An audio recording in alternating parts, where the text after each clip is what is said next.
person invested some amount at the rate of 12% simple interest and certain amount at the rate 10% simple interest. He received a yearly interest of rupees 130 but he had interchanged the amount invested. जो amount invest किया था उसको interchange कर दे.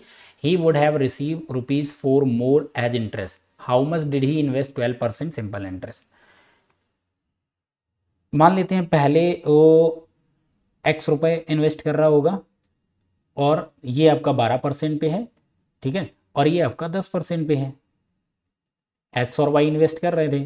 फिर क्या करेंगे, 12% पे Y को देगा और 10% पे एक्स, तो इन्वेस्ट कर देगा. यहां पर इस कंडीशन पे 130 रुपये इंटरेस्ट मिल रहा था, यहां 4 रुपये ज़्यादा मिल रहा, दैट मीन्स 134 मिलेगा.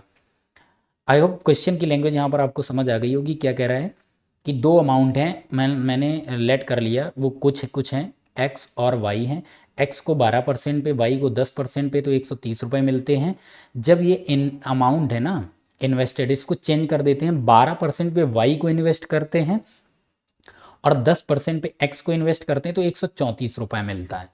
तो उन्होंने पूछा ये how much did he invest 12%, 12% पे कितना पैसा इन्वेस्ट किया गया, मीन्स एक्स की वैल्यू यहाँ पर फाइंड आउट करनी है. चलिए इसको सॉल्व करते हैं. देखो एक तो तरीका पहले मैं बता देता हूँ, ट्रेडिशनल है, उसको यहाँ पर एक बार बता देता हूँ, वो आप समझ लीजिए. फिर हम आपको एक और तरीका बताएंगे, ठीक है.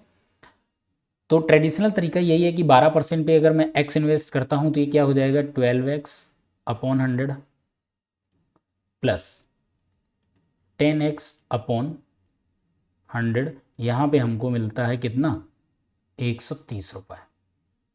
ठीक. दूसरी कंडीशन ये है कि जब इस वैल्यू को 10% पे प्लस y को 12% पे इन्वेस्ट करते हैं तो 134 रुपये मिलते हैं.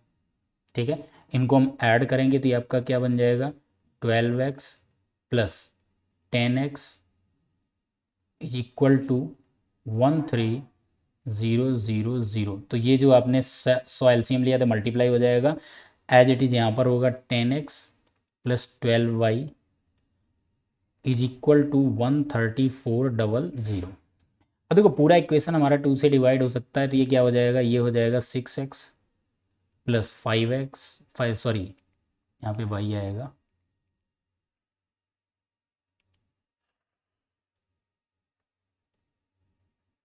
इज इक्वल टू 2 से डिवाइड होगा तो ये आपका बन जाएगा 6500. यहाँ पर इसको सॉल्व करेंगे तो ये आपका बनेगा 5x प्लस यहाँ पर आएगा 6y इज इक्वल टू 6700. ठीक है, आई होप यहाँ पे इतनी बात क्लियर है. अगर इतनी बात आपको बहुत अच्छे से क्लियर हो गई है तो अब देखो यहाँ पर आपका ये आपका बन गया एक तरीके से. यहाँ पर देखो इसको सॉल्व करते हैं,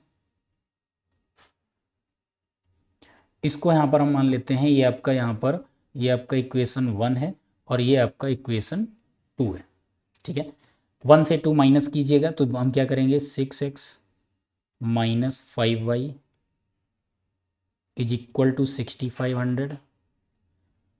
इसको माइनस करेंगे तो ये आएगा 5x minus 6y is equal to 6700. यहाँ आएगा x माइनस वाई, क्योंकि 5y से 6y तो माइनस वाई आ जाएगा.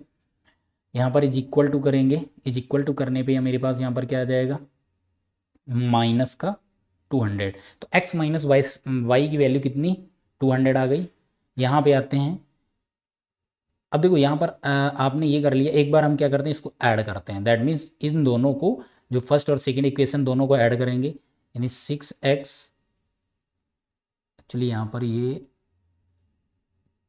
प्लस था तो ये माइनस हो जाएगा, तो ये 6x plus 5y is equal to 6500. 5x plus 6y is equal to 6700. तो ये क्या बन जाएगा, 11x plus 11y is equal to ये आपका आ जाएगा यहाँ पर 13200. और इसको हम यहाँ पर सॉल्व करेंगे, 11 कॉमन ले लेंगे तो ये आपका आ जाएगा x plus Y is equal to 13200. तो x प्लस वाई की वैल्यू यहाँ से आपको मिल जाएगी, 11 से डिवाइड करेंगे तो ये आएगा 112. इतनी बात यहाँ पे क्लियर है. अगर ये आपने अच्छे से यहाँ पे समझ लिया तो देखो यहाँ पे हम क्या करेंगे, x प्लस वाई 1200 है, x minus Y is equal to minus का 200 है। तो y से y यहाँ पे कैंसिल हो जाएगा, ये आपका क्या आएगा 2x इज इक्वल टू 1200 से 200 जाएगा, कितना 1000 बचेगा। x की वैल्यू यहाँ से कितनी आ जाएगी 500। ठीक, 500 आएगी, ऑप्शन नंबर बी यहाँ पे करेक्ट हो जाएगा। कितनी बात क्लियर है। अब देखो इसी तरीके से हम अगर ऑप्शन से इसको ऑप्ट आउट करते, ऑप्शन से इसको सॉल्व करने की अगर हम कोशिश करते तो देखो हम किस तरीके से करते। ये तो हमारा पूरा इक्वेशन ट्रेडिशनल मेथड हो गया। अगर ये ऑप्शन से भी ऐसा नहीं, दूसरा तरीका नहीं है, यहाँ पर मेरे पास क्या था 12% और 10%। फर्स्ट ऑप्शन उठा के देख लो, अगर ये वैल्यू 400 थी तो ये कितना रहेगा 400 का 12% 48 आएगा, प्लस टोटल 130 हमको बनाना था तो हमें 82 करना पड़ेगा, और 82 आएगा तो वैल्यू यहाँ पर कितनी आ जाएगी एक 820। अब जरा इंटरचेंज कर दो, इसको इस परसेंट पे, इसको इस परसेंट में इन्वेस्ट करना है तो 10% पे 40 है तो 40 रुपये आएगा, प्लस अब 40 है टोटल हमारे पास 130 रुपये मिला, दैट मीन्स यहाँ पर 90 रुपये आना चाहिए। तो क्या 820 12 का यहाँ पर कितना आएगा, ठीक है 9 4 13 130 होना चाहिए। तो 12% का अगर हम इसको सॉल्व करेंगे तो ये आपका 12 8 96 लगभग 98 के रुपीज़ आ जाएगा, तो ये ज़्यादा आ जाएगा, ये वैल्यू यहाँ पर गलत हो जाएगी। इतनी बात यहाँ पे क्लियर है, ये वेरीफाई नहीं करेगा। दूसरा, अगर ये जो ऑप्शन हमने लिया ये अगर 500 है, ठीक है, तो इसका 12% कितना आएगा 60, प्लस दूसरी वैल्यू हमको 130 करना है तो यहाँ पर कितना रखना पड़ेगा 70, तो ये 130 रुपये हो गया। दैट मीन्स यहाँ पर वैल्यू कितनी रही होगी 700, 700 का ही तो 10% 70 आएगा।